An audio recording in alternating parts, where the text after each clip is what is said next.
Draga braći i sestre, ja sam danas baš u skladu sa ovim što je i Mark spomenuo u uvodnoj reči, kao i sa onim što četvrtkom, već više četvrtaka smo govorili i išli kroz propoved na gori. Ja bih želeo danas da govorim na temu Hristove krvi. Zato što Hristova krv je nešto što je temelj u hrišćanskom životu. I mislim da je jako dobro da budemo utvrđeni jako u toj istini i u toj, da kažem, doktrini o Hristovoj krvi, o tom poučenju koje nam Gospod daje iz svoje reči. Zato što je ona ta zapravo koja će da čini samu suštinu našeg hrišćanskog života. Tako da, mogli bismo postaviti pitanje, šta je hrišćanski život? I možda ćemo doći do zaključka da je ono što Božja reč o tome govori možda dosta drugačije od onoga što je bila naša ideja, ili što je nekada bila naša ideja, ili što je možda u mnogome još uvek i naša praksa, ili vidimo da je praksa inače u svetu u kojem živimo. Ali u samom slučaju, bez obzira na sve to, Božja volja je da se mi pokorimo onome što njegova reč govori i da jednostavno imamo sigurnost u tome. Upravo prolazimo, kao što sam spomenuo, kroz propoved na gori i tamo nailazimo na tih 9 negativnih stavova, da kažem, koji se najčešće nalaze kod ljudi, pa čak i kad se obrate, još uvek u mnogome to ima prisutnog, čega manje, čega više. I postavlja se pitanje, da li neko može da živi tu propoved na gori? A ukratko, to bi bio život koji bi podrazumevao život bez gneva. Znači da se ne gneviš ni na koga. Život bez seksualne požude. Život bez laganja. Život bez osvete. Život bez mržnje. Život bez traženja časti od ljudi. Život bez brige. Život bez ljubavi prema novcu. I život bez osuđivanja drugih. Moramo biti jednostavno iskreni pa priznati da je to vrlo visok standard. I gledajući ovako možemo samo da kažemo, Gospode, pa ovo je jednostavno nemoguće. Ja ovo ne mogu. Ako si iskren, ja mislim da ćeš i ti to kazati. Sa nečim ćeš imati manje problema, sa nečim više, ali da kao u svih tih 9 stvari, primjera radi, koje su tamo nabrojane, iako ima i drugih učenja koja Isus učio tako, ali u toj propovedi koja je sadržana u 5., 6. i 7. poglavlju Matejevog evanđelja, možemo da vidimo, evo, na primjer, tih 9 negativnih stavova kod ljudi. A šta da kažemo o onih 9 blagoslova? O siromaštvu duhom, o tome da plačeš, o tome da budeš milostivog srca, o tome da budeš proganjan radi istine i tako dalje, i tako dalje. O tome da težiš za pravednošću i sve to.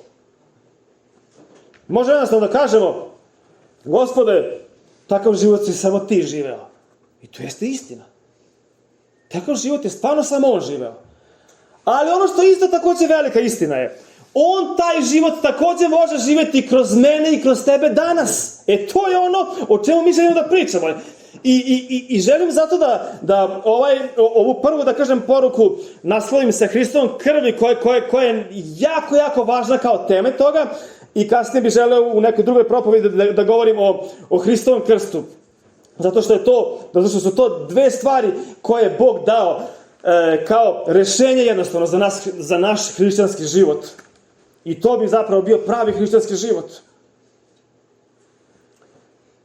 Tako da, naše je sada da mi saznamo a i da iskusimo kako to Hristos, taj svoj sopstveni život, može živjeti kroz nas. I svima nam je vrlo dobro poznat onaj stih u Galatima 2.20, gde apostol Pavle kaže, i on zapravo tamo daje definiciju hrišćanskog života, gde on kaže, ne živi više ja, nego živi Hristos. To i dalje ne znači da je on kao umro u smislu da on više ne postoji. On i dalje postoji i on i dalje živi, jer kaže, a što sad živim? Znači on živi, on nije mrtav, razumete? Samo treba razumeti. A što sad živim u telu, to živim verom u Sina Božjega koji mu sam omilio i koji je sebe dao za mene. Tako da, tu nam se zapravo govori veoma jasno da Božji odgovor za svaku, apsolutno svaku našu potrebu u životu je njegov Sin Isus Hristos. On nema nikakav drugi odgovor da nam ponudi. Gospod Isus Hristos, Sin Božji, on je jednostavno odgovor za svaku našu potrebu. I zato je Božja volja da mi jako rano, od samog početka našeg hrišćanskog života, usmerimo naš pogled ka Isusu. To će biti jedino ispravno. Tamo ćemo naći apsolutno sve što nam treba. Da je bilo u pitanju samo oproštenje greha, da je bilo u pitanju samo ovo ili samo ono, to bi Bog mogao da reši na neki drugi način. Možda, ne znam. On je Bog. Ali to, da je njegov Sin došao na zemlju i da je živao u telu i da je bio iskušavan svakim grehom kao što smo i mi iskušavani i da je sve to pobedio zato što se uzdao u Gospoda, zato što se oslanjao na blagodat Božju, onda je to sasvim sigurno put koji je on izabrao da bi i mi mogli da idemo tim putem, da bi nam on bio kao onaj prethodnik koji je prošao tim putem i mi sada sledimo njega. I zato on može da kaže, hajde za mnom.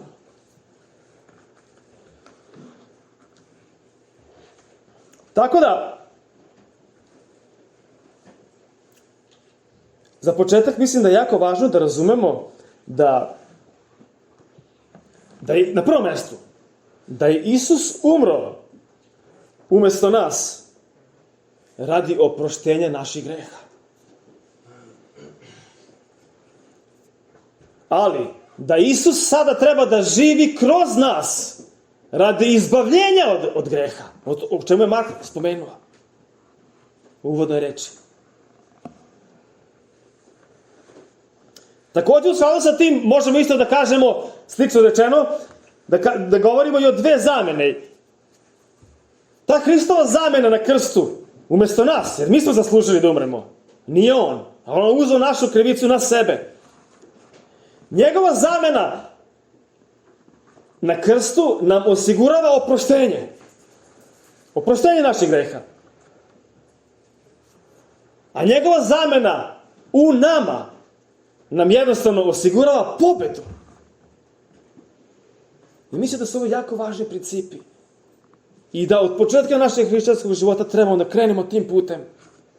U svakom slučaju, Rimljanima poslanica prvih 8 poglavlja je nam u svakom slučaju najdetaljnije govore o planu spasenja i o tome kako Bog spasava ljude i šta je zapravo evanđelje Božje.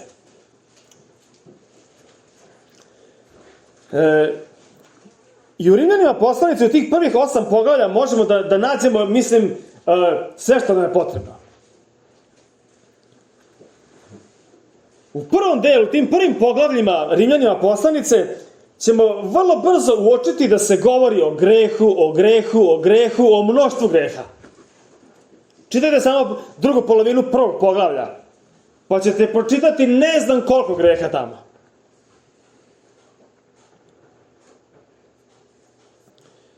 I mi, svaki od nas nije također izuzet bio iz toga. Svaki od nas je učinio puno greha pred Bogom. I to nama svima jasno. Ali onda dalje u Rimljanima poslanici, pogotovo u 7. poglavlju, apostol Pavle govori o grehu u jednini u smislu kao nekom zakonu greha, kao nečem što jeste u nama i što nas stalno vuče na zlo, što nas stalno vuče na greh. Ja to ne želim, ali jednostavno se desi. Kao neki zakon, kao neki princip. I spomenut ću mi to malo kasnije. Tako da, u prvom delu Rimljanima poslanice govori se bilo o gresima da su rođeni bez zakona, kod nekih ljudi kao koji nisu imali zakon, ili kod onih koji su imali zakon. Ali jedni i drugi su se grešili. Pa onda govori o Jevrejima kao religioznim, da kažem, grešnicima, a govori o Grcima kao o neznabožačkim narodima koji su, kao u smislu, svi su grešnici. Jedni i drugi su pod grehom, kaže Pavle. I onda sve to sumira u 3. poglavlju 23. stih, gde kaže, svi su sagrešili. Jednostavno nema ni jednoga. Nema ni jednog pravog. Svi su sagrešili, svi su zalutali. A onda, kao što sam spomenuo, u 7. poglavlju 23. stih, evo recimo, znači lako je zapamtiti, 3.23 i 7.23 u Rimljanima poslanici. Dakle, 7.23 apostol Pavle kaže ovako. Posle cele one rasprave sa samim sobom, da kažem tako, ili u razmišljanju njegovom pred Bogom i kako je to stavljeno, jel, posle da kažem, da bude zapisano, on kaže ovako, ali vidim, kaže, drugi zakon u udima svojim, koji se suproti zakonu uma mojega i zarobljava me zakonom grehovnim, koji je u udima mojim. Dakle, Pavle govori o nečemu što postoji u njegovom telu, što ga jednostavno kao po pravilu, kao po zakonu, kao ne nešto što se nekad desi, nekad ne desi, nego kao nešto što je tu stalno, kao pravilo i koje ga stalno vuče na greh, stalno ga vuče na neko zlo. I zapravo, svo to mnoštvo greha koje smo inače uradili u životu su zapravo posledica tog jednostavno pravila koje je u nama da nas vuče na greh, razumete? U tome ovdje Biblija jasno govori. Što pre ovo shvatimo, tim bolje za nas.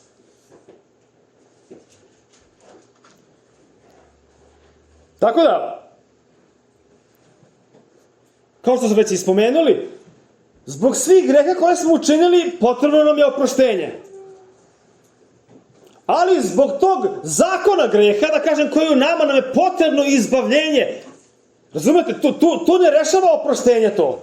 Oproštenje reši taj trenutan greh koji si uradio. Ali šta da reši to što je u tebi to nešto što opet stalno će da greši? Ja mislim da ako smo iskreni, svako će da prizna ovde da je to tako u njegovom životu. Ili makar da je to tako bilo u početku njegovog života. I vidjet ćemo, naravno, to tako ne treba da ostane. To tako ne treba da ostane, naravno.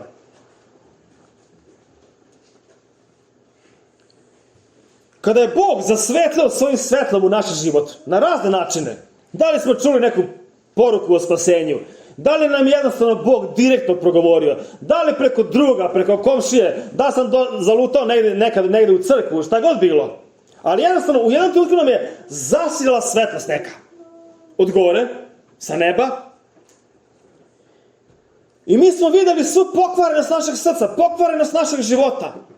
Postali smo svesni naših greha. I šta nam je drugo preostalo nego da kažemo, Gospode, opraštaj, molim te, oprosti mi. Šta nam drugo preostaje? Ništa drugo.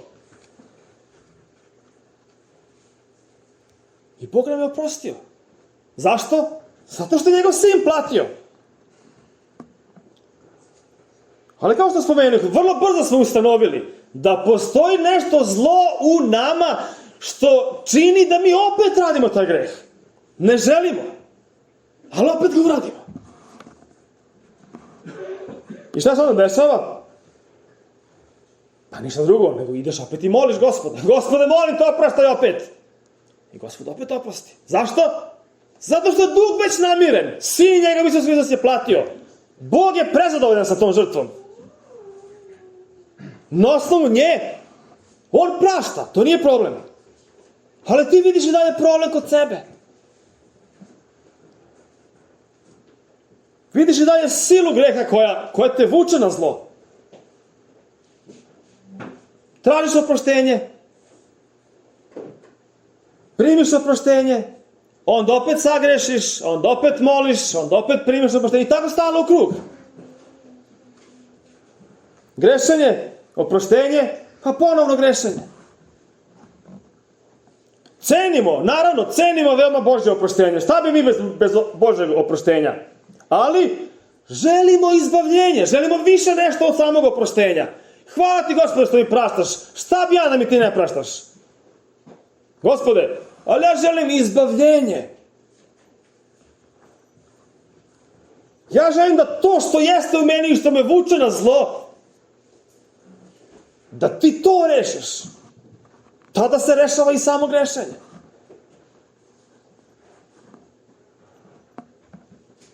I kao što spomenuli smo, zbog onoga što sam učinio, treba mi oproštenje, tako? Ali zbog onoga što jesam, treba mi oslobođenje jednostavno, treba mi izbavljenje. I to je ono zašto Isus došao. Da izbavi narod svoj od greha njihovih, kao što je spomenuto u uvodnoj reči. Tako da, pošto imamo, da kažemo, dva velika problema. Jedan veliki problem naši su gresi, naši koje smo uradili i koje radimo. A drugi veliki problem je to što jesmo. Dakle, ne ono što radimo, nego ono što jesmo. Po svojoj prirodi. I u skladu sa tim, Gospod daje i dvostruki lek. Dvostruki problem, dvostruki lek. I ovog puta bih želeo da govorim o tom prvom leku, što se tiče naših greha, i to je Hristova krv.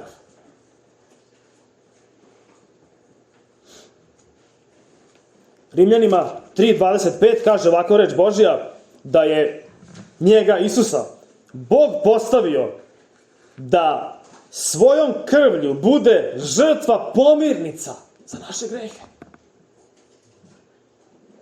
U Rimljanima 5.9 kaže da smo sad opravdali krvlju njegovom. Dakle, ono što se tiče naših sagrešenja, ono što se tiče naših dela, ono što se tiče naših zapravo nedela, ali tako i svega toga što smo uradili, Bog daje rešenje u Hristovoj krvi. Za oproštenje istih. Za opravdanje. Da možemo jednostavno da dođemo Gospodu. A za ono što jesmo, to ćemo vidjeti neki drugi put kao što sam spomenuo, a sad ću samo toliko reći da u Rimljanima 6.6 govori da rešenje za ono što jesmo je samo smrt. Nema tu neko popravak. Da se samo ja još malo potrudim pa ću se popraviti. Ne, Božja procena o nama samima je smrt. Nemate druge. Smrt. I on je to uradio. I Rimljanima 6.6 kaže, znajući ovo, da se stari naš čovek razape sa Hristom. Da bi se telo grešno pokvarilo. Dakle, to što te vuče na greh, da bi se to pokvarilo, da više ne bi služili grehu. Tako da rešenje za ono što jesmo je Hristov krst, koji zapravo govori o našem jedinstvu sa Hristom kroz smrt, sahranu i vaskrsenje. Tako i to je tu spomenuto i to obično spominjemo kada se neko krštava i tako, evo sad je skoro Ilija bio kršten i tako dalje. Onda spominjemo to. I o tome ćemo naravno govoriti i opširnije možda neki drugi put, kao što sam spomenuo. Tako da, Hristova krv, dakle, se odnosi na ono što smo učinili i na ono što nam se desi da učinimo loše i dalje kao hrišćani. Hristova krv je tu. To je važno. A njegov krst treba da deluje na ono što mi jesmo. Hristova krv, ona nas čisti od svakog greha. Ona uklanja grehe. Ali Hristov krst, on udara u sam koren onoga što jesmo. Udara u sam koren te sklonosti da učiniš zlo. Tako da, Zbog svega ovoga, zbog greha, zbog mnoštva greha, zbog svega toga što mi smo živeli, to stvara naravno posledice. Greh stvara posledice, to je normalno. On čini na prvom mestu da smo mi odvojeni od Boga. Dakle, čovjek u grehu, on je odvojen od Boga. Daleko od Boga. I to reč Božja jasno govori. Druga stvar koju pravi greh, to je da imaš osjećaj krivice. Kroz savest koju ti je Bog dao. Ta savest naravno u mnogome može da otupi, u mnogome da ne bude osjetljiva, ali još uvek ti imaš osjećaj krivice. Ljudi imaju osjećaj krivice. Možda ne poznaju uopšte Boga, ali rade zlo i imaš osjećaj krivice i to te proganja. U većoj ili manjoj meri, to sad zavisi. I takođe, problem greha čini i to da imaš optuživanje od Sotone. I to mogu biti takva žestoka optuživanja od Sotone da ljudi počine samoubistvo, na primjer. Ne može da izađe to, poludeće. I on misli da mu je rešenje da uradi to. Nije rešenje, naravno. Ali to su žestoke optužbe od Sotone. Ali vidite, od svega ovoga nisi imao ni ti kao vernik. I zato bih želeo sad malo da prođemo kroz te 3 stvari. Hvala Bogu što Isus je rešio sva ta 3 problema. I problem greha, i problem krivice, i problem što nas Sotona optužuje. I hvala Gospodu za to. Zato je jako važno da razumemo dragocenost Hristove krvi. Mislim da nikada ne možemo prenaglasiti to. Koliko je to važno? Zašto? Zato što je to sam temelj hrišćanskog života. Mislim da će nam biti stvarno to jasnije upravo za koji trenutak. Tako da, Hristova krv, ona nam je važna u otkupu naših greha. Važna nam je, druga stvar, u uklanjanju krivice. I važna nam je u tome da imamo znanje kako da se odupremo Sotoninim optužbama. Jer vi znate da on je tužitelj, samo ime Sotona, znači protivnik ili neprijatelj ili tužitelj, onaj koji optužuje. To je njegov posao, on to radi. Ali mi treba da znamo kako da mu se usprotivimo, jel? Sada, prva stvar, što se tiče otkupa za naše grehe, što nam je krv Hristova rešila.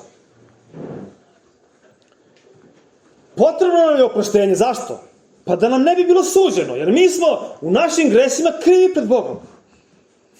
Nama je potrebno oproštenje greha. I vidite, Bog je nama oprostio grehe, ne zato što nam je progledao kroz prste. On je eto dobar, on može da radi šta hoće, pa on je progledao kroz prste, pa ti eto oprostio grehe. Ne, nije bio taj put. On oprašta grehe zato što vidi krv njegovog sina, zato ti oprašta grehe. To je jako važno. Imamo jako lepe ilustracije u Starom Zavetu toga upravo. I ja mislim da je jako važno da mi razumemo vrednost Hristove krvi na onaj način kako je Bog sam razume, kako je Bog sam vidi.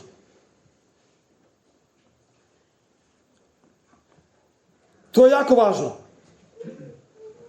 Ne možemo krv Hristovu vrednovati više nego što je vrednuje Bog Otac, ali ne smemo je vrednovati manje, nego tako kako je On vrednuje, kako je On vidi, tako trebam ja da je vidim.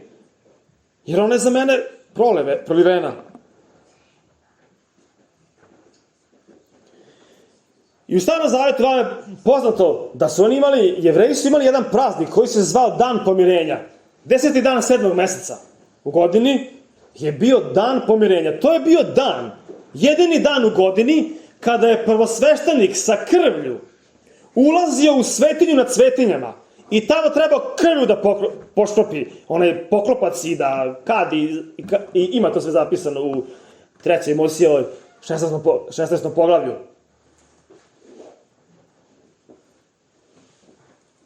I verujem da nam je svima jasno da je taj prvosveštenik bio slika Isusa Hrista u njegovom otkupiteljskom delu.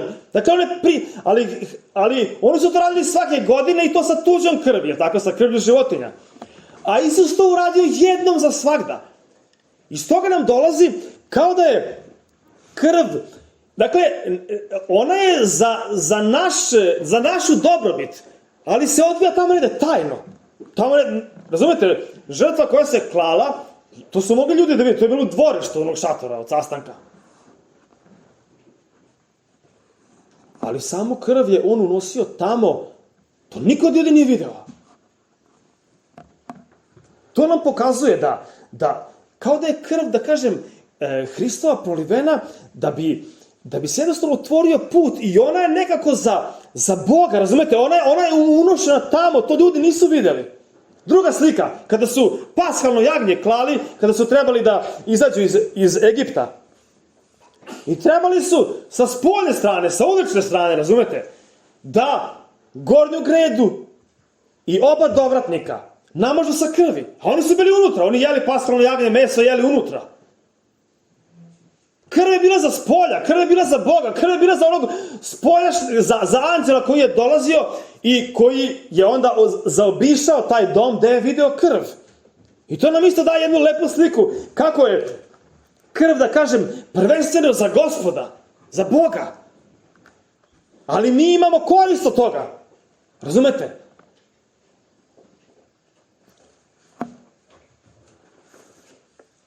Tako da, važno je da vidimo da je i Božja svetost i Božja pravednost trebala da bude zadovoljena. Što se tiče oproštenja naših greha.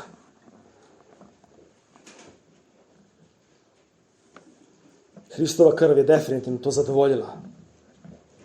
Ovo je sin moj ljubazni koji je po moje volji. To je sve bilo po Božje volji.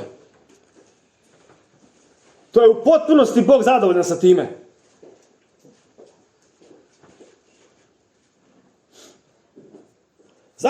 Zašto ovo toliko naglašavam? Znate zašto? Što sam jednostavno shvatio, a verujem da ste i mnogi od vas shvatili, da ima jednostavno vernika koji na takav način osuđuju sebe zbog greha koji su im se desili ili koji su uradili, tako dalje. Kao da ne mogu da vide da je krv Hristova dovoljna. Kao da nekako u njihovom razumevanju oni misle da je njihov greh veći od vrednosti krvi Hristove. Mi znamo da to nije tako. A to može da se desi ljudima. A to nije Božja volja. Naravno da nije. Ako je Bog zadovoljan sa Hristovom krvi, sa tom žrtvom koju je On dao za naše otkupljenje, onda i mi moramo da budemo zadovoljni. Mi moramo da jednostavno da je prihvatimo. I vidite, i to je važno da jednostavno imamo samo jednostavno veru u Božju reč. Tu ne vredi da ti čekaš neki osjećaj, neki tvoj subjektivan osjećaj, da li ona vredi toliko ili ne vredi. Ne, jednostavno prihvati ono što Bog kaže. Tu ne vredi da čekaš da li ćeš ti nešto osjetiti ili nećeš osjetiti. Što se toga tiče, tu ne vredi nikakav osjećaj.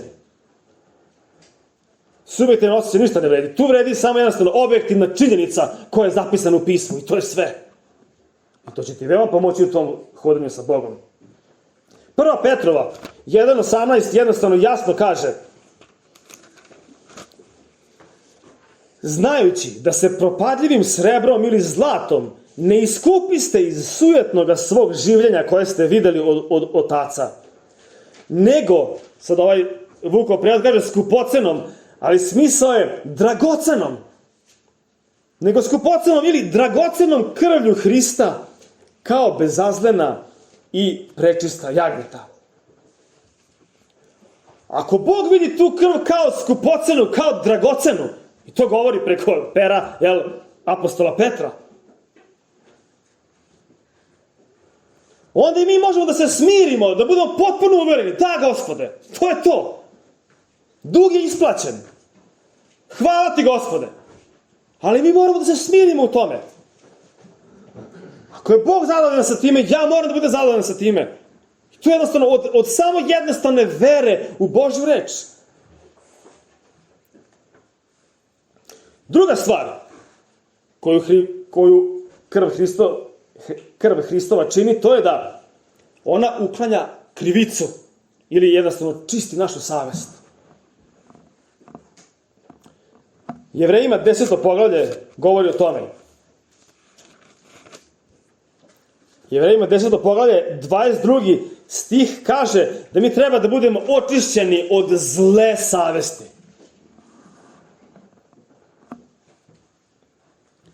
Dakle, zbog svega onoga loše što smo mi uradili u našem životu, to nam daje zlu savest. Ne daje nam čistu savest, daje nam zlu savest, ne tako? Može se desiti da i u hrišćanskom hodu sa Bogom se okliznemo i padnemo i to nam također može davati zlu savest. Ali vidite, sada ovdje upravo dolazi do izražaja ta Hristova krv, koja uvek, braći i sestre, ali uvek treba da očisti našu savest. Desilo ti se nešto, pogrešio si, pao si, ali moraš da imaš u veri da je krv Hristova dovoljna. Vidite, ako to nemate, samo ćete padati u očaj, padat ćete u depresiju i ništa se neće dešavati. Ništa dobro. Ali Bog želi da shvatimo da Hristova krv jednostavno je očistila našu savest i ona čisti našu savest. Naravno, trebam da priznam, trebam da se pokajem, sve to spomenut ćemo. Ali ono što je važno, to želim da istaknem sada, da jednostavno ona čisti našu savest. To jednostavno kaže reč Božja. Ja to jednostavno trebam da prihvatim samo verom.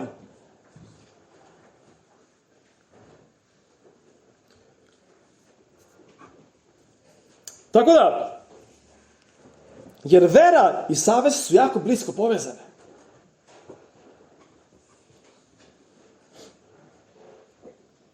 Ti ako nemaš dobru savest, teško možeš imati i veru tako za nešto da će Bog da uradi sad kod tebe. Zato je jako važno da prihvatimo tu istinu da je Hristova krv očistila našu savest. A ono što ti, i ako to veruješ, ono što ti dolazi, tog tipa, mogu samo da budu optužbe od Sotone. I to mi ćemo isto govoriti za koji trenutak.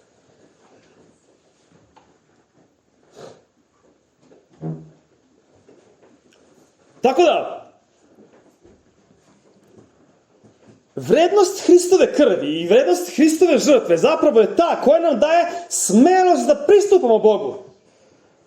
I ta krv nam čisti savest. Vidite, ok, vernik si i okliznuo si se i pao. I moje pitanje je, ok, šta sada? Šta sada? Pa ne mogu da dođem Bogu, pa ja sam ovakav, onakav, vidiš kakav sam, slab sam, ovo. Ok, šta sada? Pa pa hajde kaži mi koje je rešenje. Pa, šta? Da čekaš. I šta će se desiti? Ništa. Neće se ništa desiti od samog čekanja.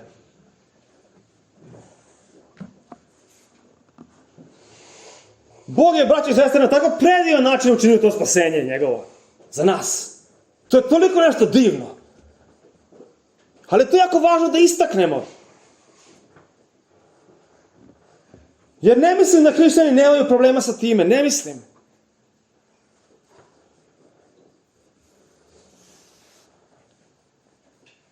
Mi bi radije da se sakrijemo. Zabrljao sam, uradio sam nešto, idem sad tamo, pa neću dolaziti ni u crkvu, odustaću od ovog, odustaću od onog, da me malo prođe. A moje pitanje je kad će da te prođe? Nećete proći, od čega da te prođe? Mislim, može da te prođe ono što kažu ljudi. Zgazit će, kad pregazi vreme, onda ovo ono. Ali u samoj stvarnosti i suštini, šta da prođe? Nego stvar je u tome da imaš veru u dragocenu vrednost Hristove krvi po pitanju čišćenja tvoje savesti.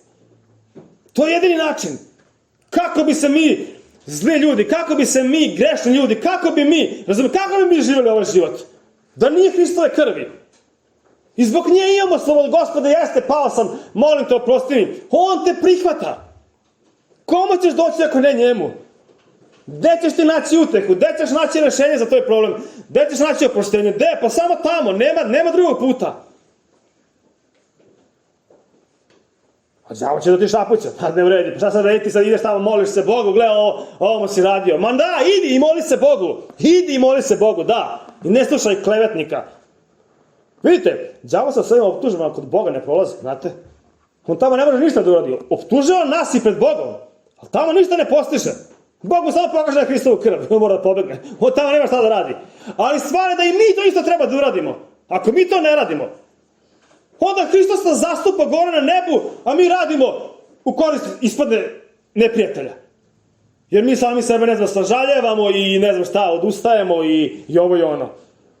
Ok, mislim da ću za koji trenutak više o tome. Tako da, u Božje prisustvo mi uvek ulazimo samo kroz Hristovu krv. Vidi, ti i kad nisi ništa sagrešio, opet Hristu prilaziš samo kroz krv. Pa tako i bilo da si sagrešio, bilo da nisi sagrešio, uvek je osnov po kojem ti pristupaš Bogu jedino kroz Hristovu krv, nema druga puta. I to je jako važno da razumemo. Bilo da si sagrešio, bilo da nisi sagrešio, uvek je jedini put kroz Hristovu krv. Ti nikada nemaš kazati, Gospode, ove nedelje mi je baš dobro išlo, baš sam ono isvedočio i super sam stvari radio, evo sad, valjda možeš da me primiš. Gospod kaže, nema šanse, ne mogu da te primim. Ne mogu.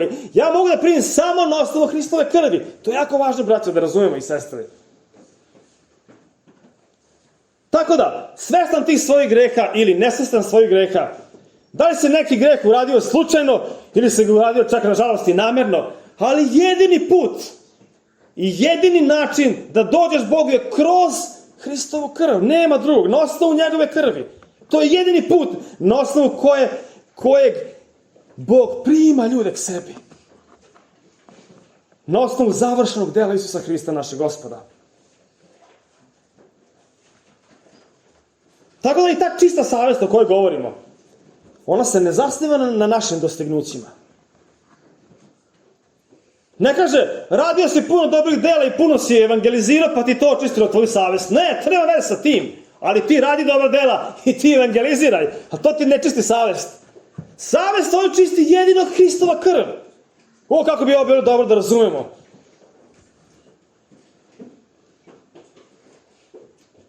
Naša osjećanja su nekad ovakva, nekad onakva. Nekad ne znaš zašto si takav kakav si. Nešto si sad, recimo, bezvoljan ili ovo ili ono. Mi se ne možemo stvarno u to pouzdati. Niti u naša dela, niti u naša osjećanja, niti ništa od toga. Iako su to dela koje su u Bogu učinjene i ovo i ono. Ali opet ne možeš se u to pouzdati. Reč Bože nam jasno kaže da smo mi došli Hristu ili prišli Hristu ili prišli Bogu Hristovom krvlju. To piše u Efescima 2.13. Efescima 2.13 reč Bože jasno kaže: a sad u Hristu Isusu, vi koji ste nekada bili daleko, blizu posladoste krvlju Hristovom. Dakle, krvlju Hristovom smo došli blizu njemu. Ali kroz tu krv Hristovu i dalje, kroz ceo život stalno dolazimo njemu. Ne menja se put, razumete? To je jako važno, jako bitno. Inače će đavo da te baca na sve strane. Jevrejima 10. poglavlje 19. stih kaže: imajući dakle slobodu, braćo, ulaziti u svetinju, kako? Pa krvlju Isusa Hrista, to je jedini put i uvek samo kroz krv. Nikad na osnovu naših nekih dela, zasluga, šta god.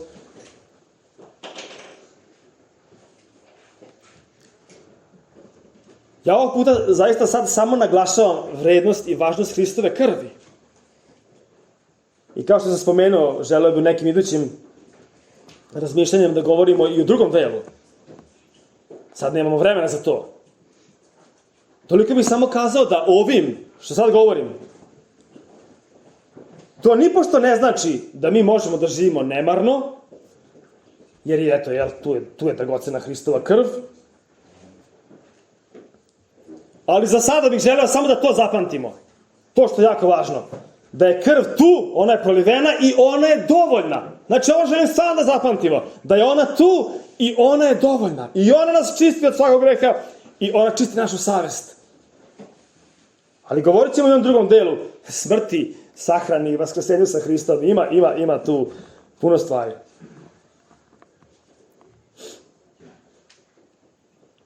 Možda smo slabi. Sigurno da smo slabi. Svako od nas će kazati: slab sam.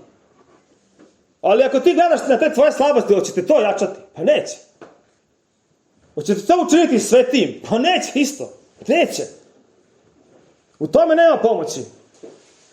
Zato Bog želi da mi smelo, odvažno, ne kaže bezobrazno, ne bezobrazno.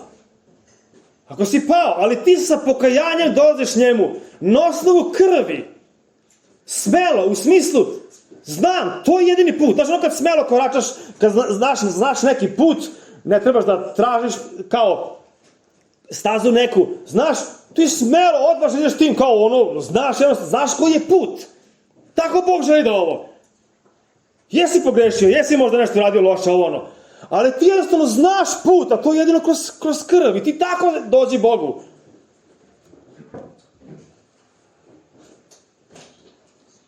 I kako onda divno ono što kaže Jevrejima 10.2, da više nemaš nikakve savesti za grehe.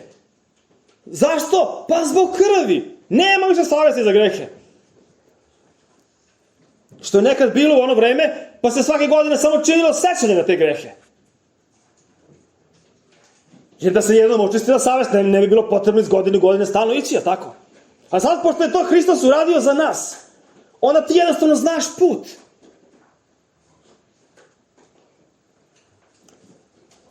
Treća stvar. Sotona te optužuje.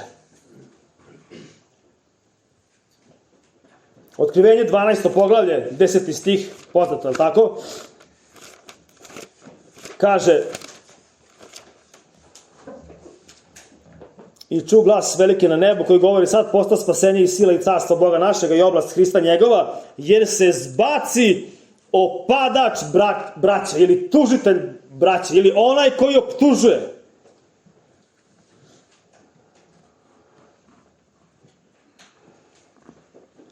I mi ako ne znamo vrednost krvi, i ako nam to nije tako blisko u našem razumevanju i našoj veri,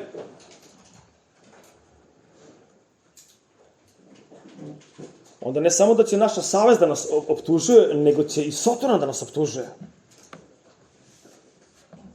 Preko našeg srca, tako?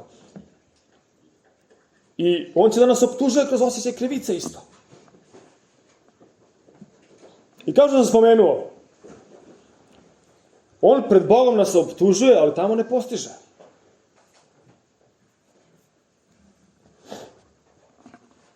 Isus je već 2000 godina zastupnik naš i on je žrtva pomirenja za naše grehe i to je Bogu dosta. Ali je važno da kako Bog ne prihvata Sotonine optužbe, tako isto da i mi ne prihvatamo Sotonine optužbe. Da ne bi nesvesno radili protiv samog onog koji nas zastupa.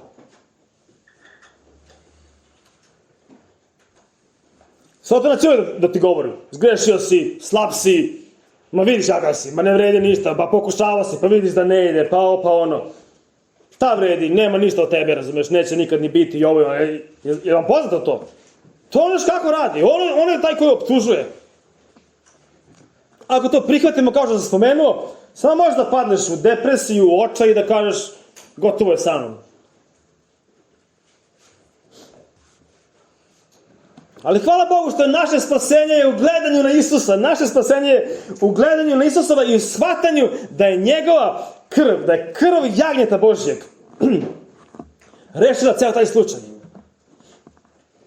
I naših greha, i naše savesti, i optužbe od Sotone.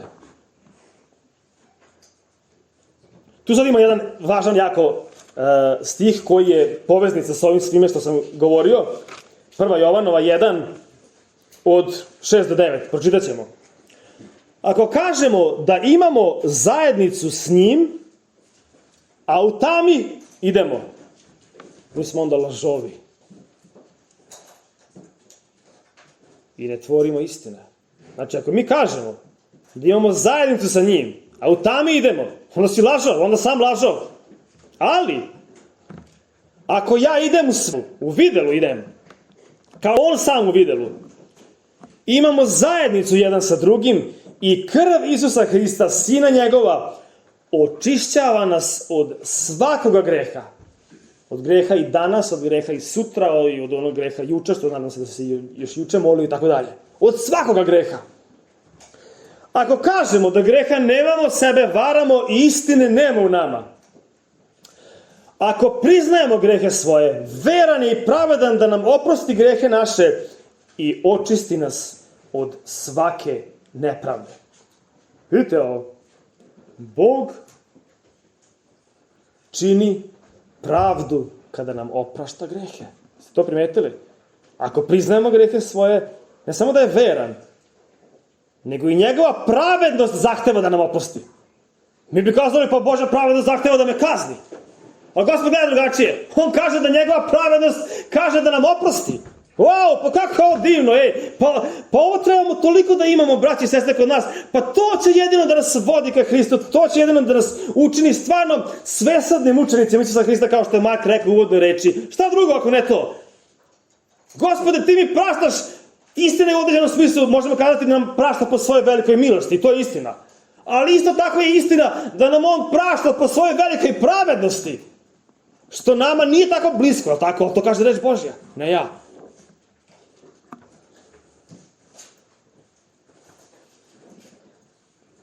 Rimljanima 8, 33 i 34 kaže: ko će optužiti izbrane Božje? Ko će optužiti? I tamo odgovara: neće niko optužiti. Đavo će pokušavati da optuži, ali neće u tome uspeti.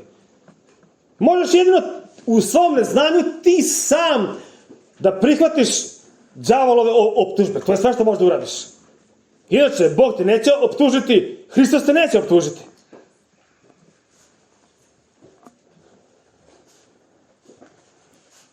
Jednostavno, Bog nas preko apostola Pavla uverava da niko neće moći da nas optuži dokle god naša je vera u tu dragocenu Hristovu krv. I mi tu čvrsto stojimo i ne idemo dalje od toga. To nam je dovoljno. I to će učutkati i Satanine optužbe i pobeći od nas. I završio bi sa ovim iz Jakovljeve poslanice, 4. poglavlje, 7. stih koji kaže: pokorite se dakle Bogu, a usprotivite se đavolu i pobeći će od vas. Tako da, braćo i sestre, ja bih želeo da se svi mi usprotivimo đavolu i da on pobegne od nas i da nemamo problem sa time da nas đavo muči. Dakle, Hristova krv, ovo je ukratko možda sve, iako je možda sam odužio već, ali kao ona je stvarno dovoljna i ona je stvarno toliko dragocena. I neka nam Bog stvarno pomogne, braći i sestre, da na tom temelju možemo da stojimo i na tom temelju ćemo jedino moći da zidamo njemu na slavu. Amin.